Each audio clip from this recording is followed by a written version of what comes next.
Indoor season seemed really, really promising.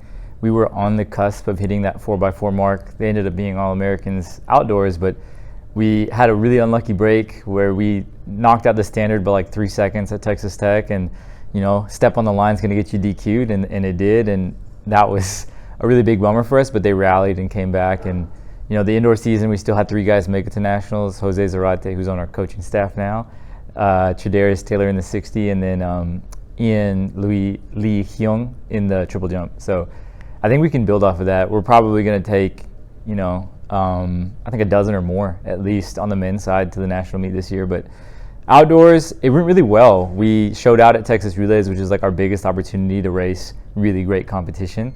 And it set us up, and it kind of showed the kids, like, most of them were freshmen, so it showed them that the next year that we get out there, it's like you get to line it up next to Georgia and Texas and A&M, and you have to be ready, and you can't be starstruck, and you have to realize that the name on the front of your jersey is just as important as the name on front of theirs. So I'm really excited for what last year did for us this year, and then of course like the All-American finish, and distance showed a lot of progress, and all the way around, jumps, throws, hurdles, especially our hurdle crew last year at Texas Relays had a really good showing, and we were really close to get to the national meet there too. So we're on the cusp of a lot of things, and I think it'll all come to fruition this spring. So indoors for the women's team, we didn't quite have all the pieces that we would have had on the men's side. So we were missing a couple from the 4x4. We were away from some marks, a little behind schedule in the short sprints and stuff like that.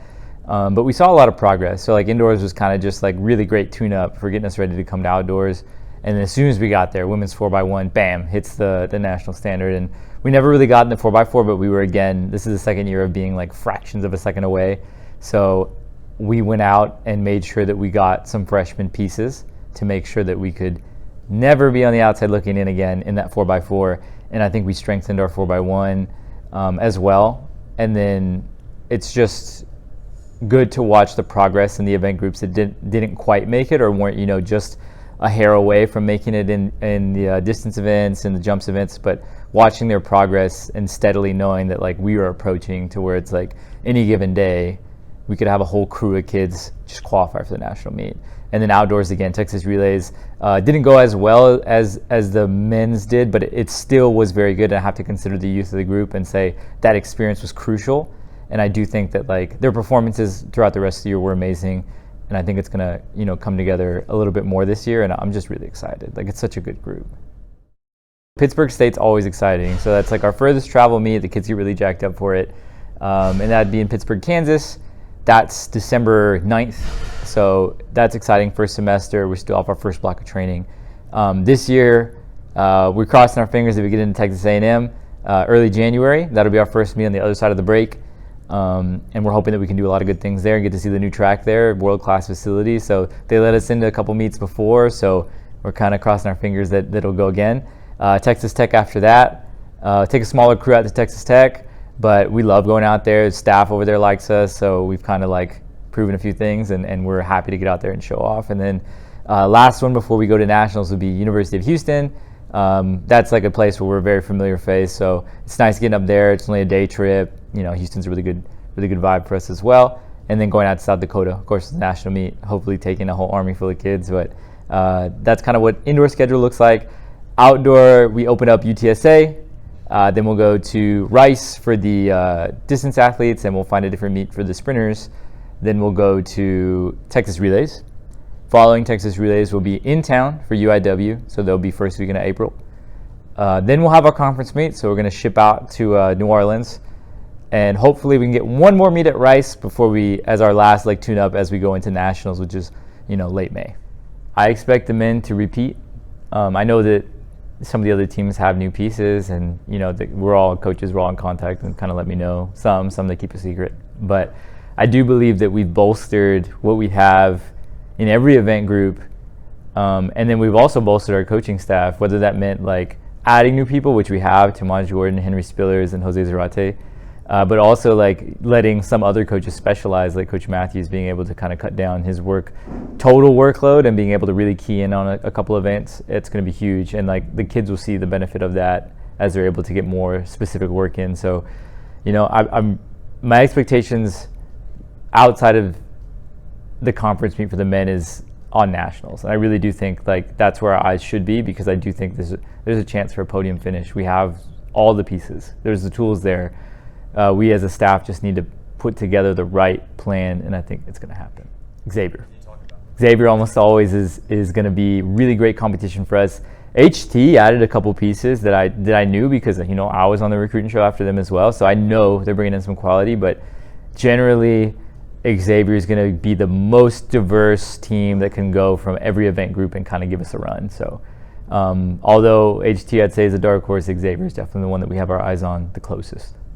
Standout returners, like the whole 4x4 that came back is All-Americans. The 4x1, I think we're missing one guy. So we're still bringing back 3 out of 4 of a national qualifying, and like 6 in the country time-wise, 4x1. Distance-wise, we got a couple guys who are going to come in and, as returners, going to make some contributions. I think Diego Moran is going to make a really big contribution on the distance side, and I think, if I can think of anybody else, I think they're going to see a breakout year from a couple kids. And I don't want to put the pressure on them by throwing their name out there, but I do think there's a couple that are in a plateau that are about to be on the upward swing of a nice uptick in performance. Okay. So on the women's side, the returners, the whole 4x1 -1, so, or -2 actually. So we will two of the 4 of a 4x1 that was in the top 10 nationally ranked that went to the national meet. And then 2 of the 4 of the 4x4 will be back, and we'll be adding some new pieces to that as well. Distance-wise, we're returning, I think Viridiana Zuniga was really close to I think if we had 2 more meets, her season would have looked a lot different. I think she maybe would have qualified for nationals in the 1500. We just needed some more momentum. But the good thing is she's kind of kept it throughout cross and over the summer. So I think she comes back and she's ready to go. And then a few people who got cut down by injury, like Leilani Leza, she definitely is going to have a bigger contribution on the distance side. And then, people coming back from injury on the other side, Tori Sweeney, she's going to be huge for us in the long jump, and some of the things that she's going to be able to do for us that we were missing last year is going to be crucial to our run moving forward. On the sprint side, Houston Ifa is going to be huge for us. His diversity in sprints, as well as his just raw talent, the kid is, you're going to want to see this kid run. Watching him run is pretty special, and I got the chance to see it on tape at first and then over the summer, and I was just wow. So he's going to be, a huge contributor. Guys like Demayan Jackson, Christian Villarreal, we are pretty loaded coming in that sprint side. Hurdle side, we brought in 2 really high-quality hurdlers, William Smith and Jaden Arique, and I hope I said his last name right. But both of them, I've been talking to Coach Spillers. We've been going over tape together, and the little pieces of their fundamentals are coming together, and I'm really excited. That hurdle crew could be, they do squad rankings, so they rank your top 4 based on time. I think ours could be in the top 3, when we put it all said and done. And that's something that, it's rarefied air. It's Southeastern and a couple other schools that are always there, and I think that's going to be us, just because that hurdle crew is that talented. Throws, we brought in a guy who I think is going to go to nationals immediately, Hippolito, and I'm trying to blank on his last name. Salazar, I think? Hippolito. But either way, Hippolito. We call him Polo. And he's going to be a huge contributor. He's going to make it in the throws. He's going to do a whole lot of things. Distance-wise, I think I brought in something like 16 guys. So Anthony Perez, Tony Favela, Jose Perez, I could see all of them. We brought back somebody named Joseph Gonzalez who had, been away for a little bit, so he kind of feels like a newcomer, even though he's not. And then Vincent Garza, who's been just ripping cross-country. I don't think he's lost runner of the week yet, so it's a really talented class. And then on the women's side, if we're going group by group, Ariana Haygood on the sprint side, going to be huge. Camden, Burgess, Madison Walker, all of them are going to be huge contributors. Hurdle-wise, we're teaching some people how to hurdle, like Malaya Guy. I think, she's putting that hard work in now, but she's going to come to the hurdles when she finally gets to race the hurdles for the first time. It's going to be very special. So I do think she's going to be a huge contributor. Lori Turner, moving into the jumps, Jade Freeman, and Leia Chanette, they're all going to contribute in a really big way. And then Coach Gordon Tamaj, he has been doing a lot of things with high jump, and I'm really excited for what he does. Some of our, like Leia is also a high jumper, and then he's bringing some girls in from volleyball, and I'll wait till they confirm that they're going to be with us. But I think they have really big upside. I've seen them jump, and I'm just really excited. And then on the distance side, Sanai Robinson, she's been doing great in cross country. She's going to rip it even better on the track. She's more track oriented, I think, to begin with. So like waiting for her to get through cross country has been, a little bit of a challenge for me, just because I know how talented she is on the track. And sometimes watching her run workouts makes me want to fast forward to track season a little bit. But she's going to do really, really well. Valeria Pena, Jocelyn Reyes, De La Vega, that distance group is extremely talented. Madison Perez, who kind of floats somewhere between the middle distance and long sprints and distance. She's all the way around. She's going to be huge as well. So, that incoming class, extremely talented, extremely diverse, a huge group. And yeah, our recruiting was definitely focused on shoring up some of our deficiencies and making sure that we continue good momentum from seniors that were lost. So like Alonso Toledo, like she left and we needed to fill in her role. So we got some good sprinters. And Jose Zarate on the men's side distance, like not that, any one person can fill in that gap, but hopefully we have the depth and the group that can come in and, by the time they're seniors, they're leaving a legacy that looks just like his. So we did our best in recruiting. So Coach Spillers is going to be coaching the hurdles for us, both long and short. He has a really great background. He's worked at multiple colleges, and he's just an awesome guy to be around. I learned a lot from all my coaching staff, but being able to talk to Coach Spillers and get some ideas from him that translate from one group over to another has been really special in that short time we've worked together so far. So that's his role. Coach Gordon, Tamaj, he'll be working our vertical jumps. So I'm really excited to see what he does. This is like a rare opportunity where a former athlete gets to start their coaching career with you, and we were really lucky that Tamaj wanted to come on with us and help us out. So I'm excited to watch, and he's extremely hungry, he's extremely eager. So watching him with approach this with the same level of fire that I hope I had when I first started, like it's just been special. So that's going to be his role coming in.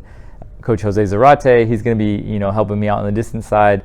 The number of kids we have is so many, we kind of have to split and partition groups, and he's done a fantastic job really keeping his group accountable and just kind of like, adding some elements that I didn't think about when I first drafted training plans and stuff like that. So just having another set of eyes, another set of ideas come in, he's been huge for us. And Coach Matthews being able to coach horizontal jumps and throws. Last year he had DJ and Ian both qualify indoors and outdoors respectively for nationals.